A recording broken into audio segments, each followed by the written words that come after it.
जलं प्रमाणं कुमुदस्य नाळं विद्या प्रमाणं मुखभाषणं च कूलं प्रमाणं विनयोपचारं तृणानि भूमौ कथयन्ति सारम्।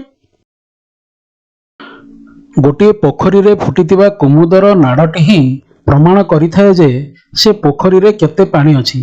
नाड़टी ही प्रमाण करिथाए पोखरी रे थिबा जलर गभीरता।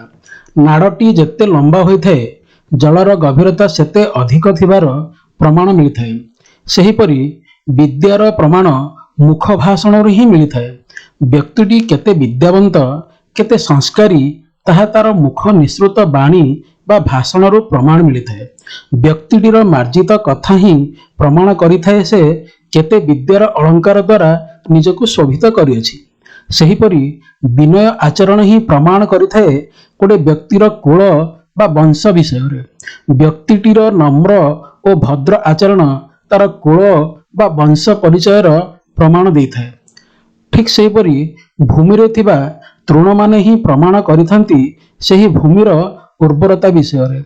भूमि रे थिबा तृण वृक्ष माने जेते अधिक थांती आमे सेही भूमि सेते अधिक उर्वर थिबार प्रमाण पाइथाउ। जदि भूमि रे तृणर न्यूनता देखा जाय थाए तबे सेही भूमिर उर्वरता न्यून थिबार प्रमाण मिलिथाए।